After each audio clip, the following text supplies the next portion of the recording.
Okay, but we go back to Okay. USSR, sir, because you talked about how one mistake was rolling into another. Whom do you hold responsible for this situation? I mean, you're talking about people also who thought that probably it'll never happen with us. There'll never be any disintegration. But I'm sure you must have seen the Gorbachev years. You saw how Yeltsin went on. Whom do you hold responsible? What was the phase in which decisively USSR was disintegrating, breaking up? Здесь я бы не стал сейчас искать виноватых. मैं किसी पर आक्षेप लगाना नहीं चाहता और ना ही किसी को दोष दूंगा। वो व्यवस्था ही ऐसी थी कि नहीं चल पाई। हमें ये स्वीकार करना होगा बजाय ये सोचने की कौन दोषी था। हमें ऐसी व्यवस्था बनानी चाहिए जो खुद की रक्षा कर सके। अगर हमने ऐसा सिस्टम बना लिया तो वो पर्याप्त होगा। प्रेसिडेंट पुतिन डिसइंटीग्रेशन नहीं तो क्या आप रीइंटीग्रेशन चाहेंगे? क्या आप चाहेंगे कि जो पुराना सोवियत यूनियन है वैसा ही हो? क्योंकि कई सारे रिपोर्ट्स आते हैं। Реинтеграцию чего? Советского Союза? किसका एकीकरण? सोवियत संघ का? नहीं, कतई नहीं। और हमारा ऐसा कोई लक्ष्य नहीं है। Знаете, есть еще вопрос целесообразности.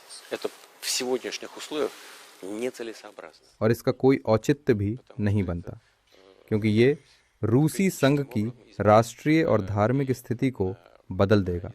इसका कोई मतलब नहीं बनता। И религиозный состав населения Российской Федерации. Это нецелесообразно. फिर आपको ये तो वेस्टर्न मीडिया को बताना चाहिए ना, जो हर दूसरे दिन एक खबर डाल देते हैं जहाँ पे कहते हैं कि आप चाहते हैं कि आप देशों को एनेक्स करना चाहते हैं ताकि पुराना सोवियत यूनियन फिर से बना पाए। Я не буду им говорить. मैं उन्हें ये नहीं कहूँगा। Потому что पता है они क्यों? все равно не хотят. मैं यहाँ बोल रहा हूँ, Они хотят लेकिन वो слушать सिर्फ только अपनी сами सुनते себя. हैं। Или хотят वो वही комментировать सुनते हैं то, जो что उन्हें я पसंद говорю, आता है। так, как им नравится.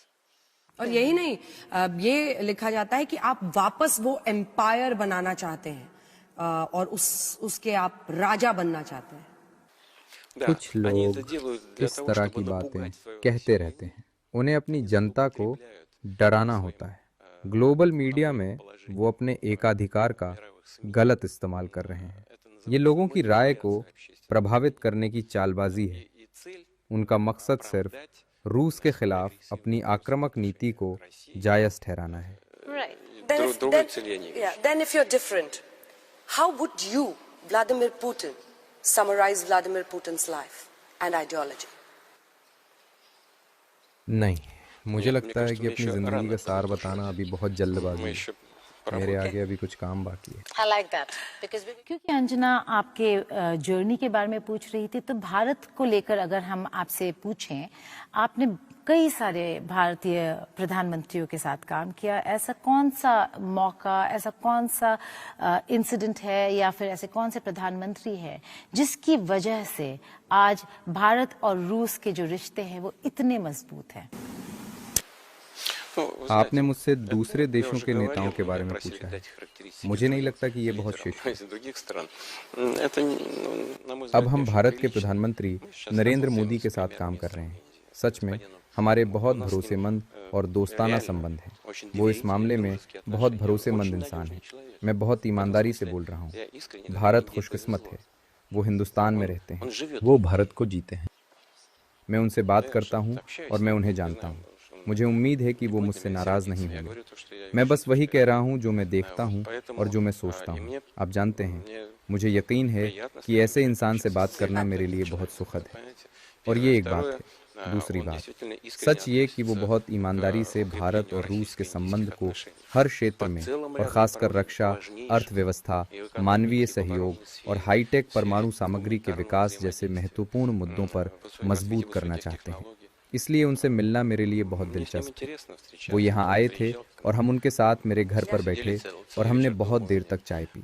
पूरी शाम Чаи हमने пили, अलग там अलग विषयों पर разговаривали बात की। на разные हमने темы. बस इंसानों की तरह ही Просто दिलचस्प बातचीत общение की। интересное, इसलिए मैं इस чисто मीटिंग का человеческого इंतज़ार कर характера. रहा हूँ Поэтому और मुझे यकीन है я कि жду ये этой बहुत встречи. उपयोगी होगी। Уверен, что она будет интересной и полезной. तो बात चूंकि फ्यूचर की हो रही है, तो एआई के क्षेत्र में पूरे विश्व में बड़ी तेजी से सारे देश आगे बढ़ रहे हैं। एक तो एआई को आप क्या मानते हैं, फोर्स ऑफ केओस या फोर्स ऑफ गुड, यानी उससे अच्छा होगा मानवता का, या फिर आपको लगता है कि वो बहुत बड़ा डिसरप्टर, मतलब पूरी तरह से एक तबाही का कारण दुनिया में बन सकता है? और एक एआई वेपन्स वॉर, यानी एआई हथियारों का युद्ध इस वक्त रेस चल रही है, उसमें रशिया कहाँ है? Ну, вы знаете, это так же, как любые достижения прогресса, это может быть и злом, это может быть и благом.